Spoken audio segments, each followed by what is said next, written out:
จากท่านผู้ชมมานี่ก็สิพาท่านผู้ชมไปอัปเดตเบิ่งจุดแห่งอื่นๆอีกเนาะเพราะว่าเฮาก็บ่ได้มาโดนเติบแล้วว่าช่วงนี้เป็นแนวใดนอกจากบอนวงเวียนแล้วเฮาก็สิไปเบิ่งบอนถนนคนต่อคนทางเฮาเห็นว่ามีผู้หนึ่งหมู่บอกว่าเพิ่นกำลังเทคอนกรีตได้ว่าซั่นเด้โอ้เบื้องที่แล้วมันก็งามเนาะเจ้าท่านผู้ชมเบิ่งรถทัวร์แม่นเต็มทัวร์นี่มันส่วนใหญ่แม่นทัวร์มาจากเกาหลีเนาะโรงแรมที่เราเห็นอยู่เมื่อกี้นี่คือโรงแรมเกาหลีนี่โรงแรมเกาหลีเขาจะมาซื้อคอนโดซื้อตึกอยู่นี่เนาะมาซื้ออยู่ซื้อที่เซาเนี่ยประมาณนี้แหละเจ้าส่วนนี้ก็แม่นว่าเฮากำลังมุ่งหน้าไปเส้นทางใหญ่เนาะเพราะว่าบางกีมันก็เป็นอีกโฮมนึงเข้ามาก็ไปได้หลายเติบแล้วแหละเนาะสำหรับเบิ่งถาดหลวงนี่ก็ดีบ่เปรียบเทียบซะคันเปรียบเทียบเดี๋ยวมันก็คนละประเด็นกันนะคันว่าเทียบใส่อันนั้นนะโบเต็นนะจะโบเต็นแดนงามนะคนละเรื่องกันเลยคือว่าสันก็เป็นเทียบใส่ทางสามเหลี่ยมค่ำอันนั้นไว้อีดีอันนั้นนะเนาะห้องนี้ก็แม่นจากนี่แหละประมาณนี้นะนครหลวงอยู่เขตแต่ว่าเพิ่นตามการบึงถาดหลวงเพิ่นให้แต่รถแกดินไปเด้ออันนั้นนะแต่ว่าเขาก็ยังเห็นรถจักรไปเว้นกันอยู่ คนเล่าสักอย่างเนาะเพิ่น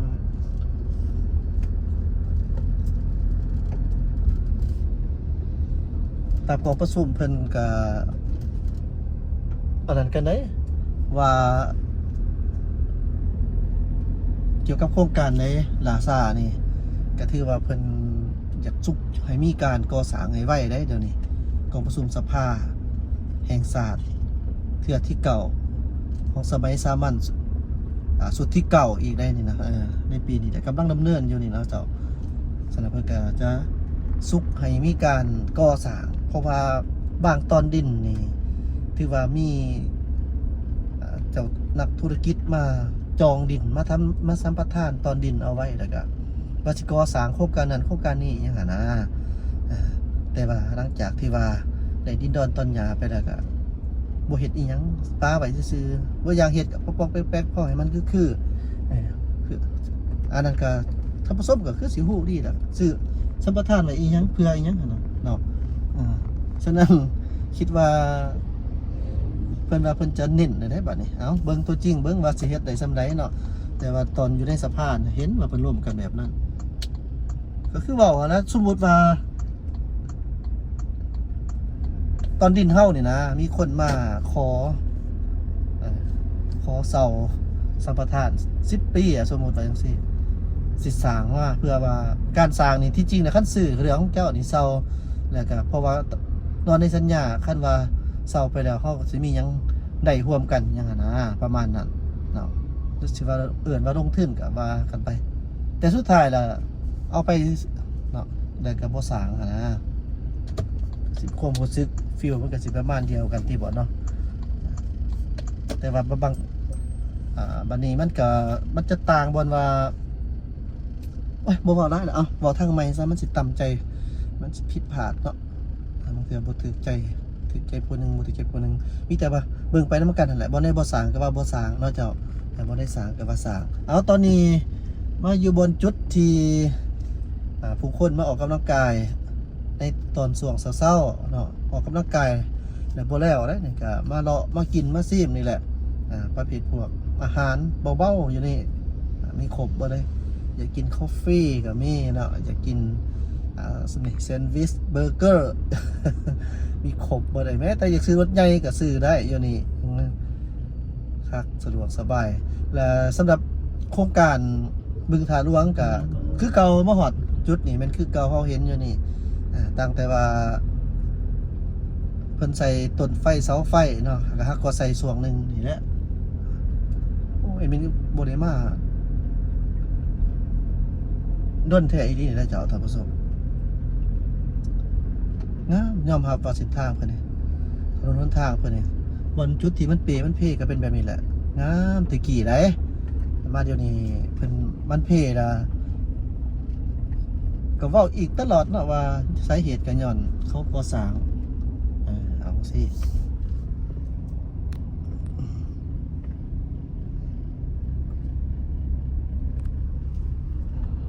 มาแลนด์ได้ดิสวยแห้งได้ดิ9 โมงปลายแล้วเจ้าท่านผู้ชม9 โมงปลายแล้วยาครับมุมนิ่งข้ามไปคือต่างประเทศเลยเห็นมุมต่างประเทศเป็นเจริญอะไร สำหรับโครงการสวนสนุกบึงถาดหลวงสวนสนุกจะนี่เนาะมันยังเศร้าคนบอกกันมาไหนโอ้เพิ่นก็ขยายออกตลอดนี่แม้ว่าลูกค้ามาดินร้ายอยู่ได้แต่ตอนนี้มันยังเศร้าเนาะนอกจากที่ว่ามีอันนี้แล้วนี่ก็มีเมืองหิมะตกได้เจ้าท่านผู้ชมสำหรับอันนี้สวนสนุกเพิ่นนี่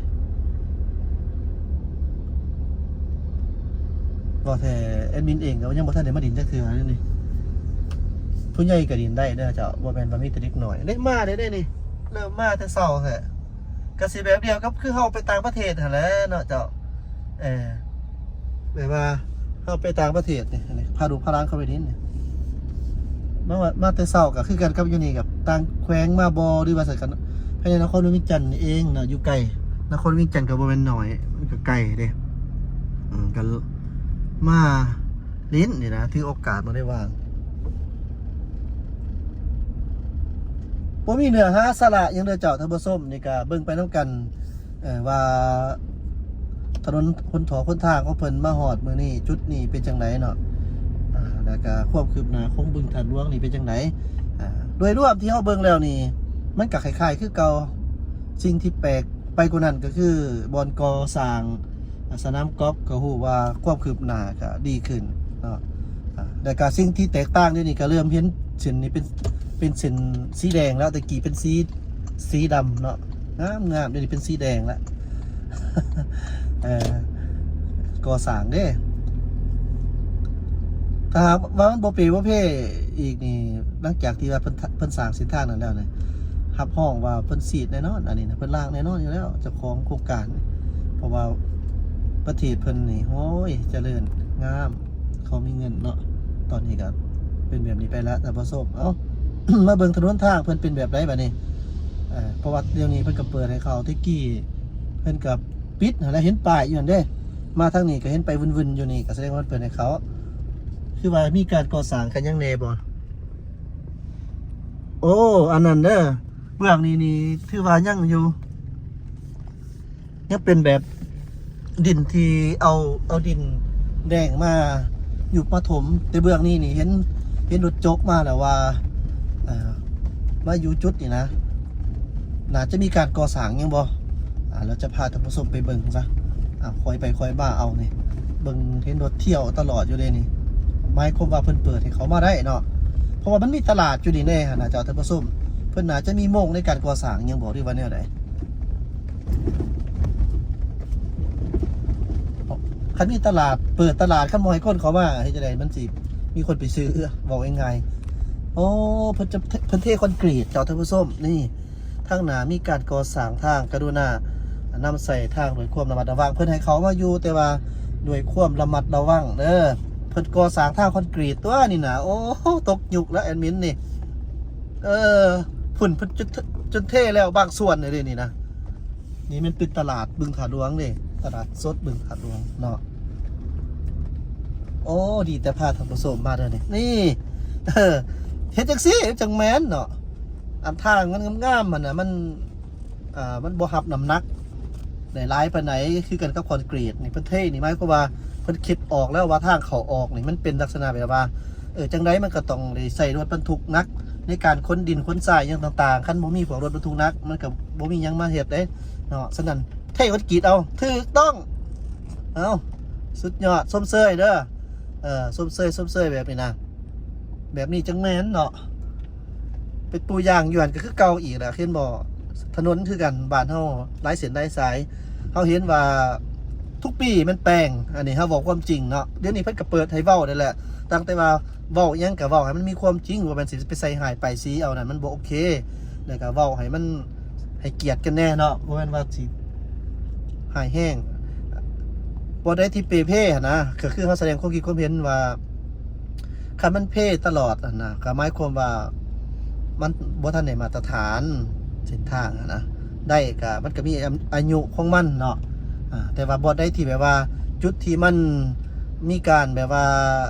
บรรทุกหนักของรถเที่ยวแล้วก็จุดบอนมันโค้งบอนไม่มีน้ำกระแสน้ำลงผ่านคุ้มครองอย่างต่างๆมันบ่อันนั้นก็แม่นว่าต้องได้ใส่ตลอดมันกับเปเพ่บัดนี้ถ้าเปเพ่เนี่ยก็เอาแบบเก่ามาใส่ก็คือเก่าอีกมันบ่ได้หลายปีนะเพราะว่ามันมียามฝนบ้านเฮาฉะนั้นมันก็เฮ็ดให้ทางกันยุบทางเพ่ตลอดมันก็เสียงบไปตลอดใส่คอนกรีตเฮ็ดห้องระบายน้ำบ่อในที่มันมีน้ำไหลผ่านอย่างต่างๆแล้วน้ำลงใส่เฮ็ดห้องแล้วก็คอนกรีตเทหนาบอลจุดบ่แม่นว่าเอาตลอดเส้นทางเนาะมันเป็นบางจุดซื่อๆแบบมันจ้างให้ก็บ่เพ่เนาะยกเว้นแต่ว่ามันถล่มลงอีกผู้หั่นน่ะเนาะประมาณนั้นโอ้กลับมาเว้านี่ท่านผู้ชมนี่เป็นทางคอนกรีตปานนี้บาดนี่แหละเนาะเห็นบอกคนมีเงินเฮ็ดเนาะ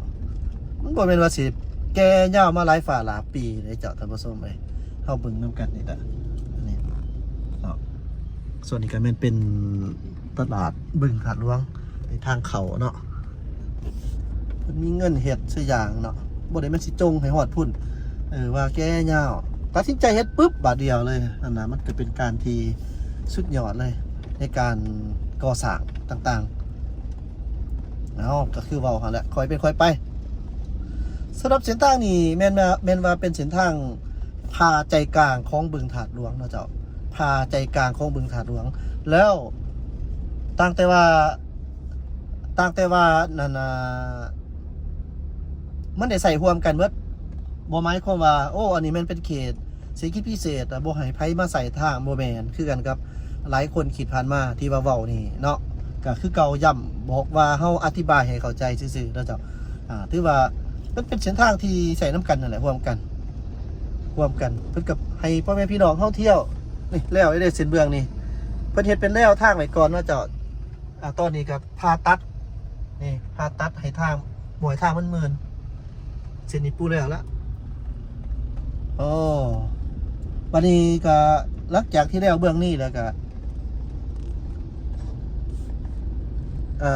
แล้วเบื้องนั้นแล้วก็ยับมาเบื้องนี้บัดนี้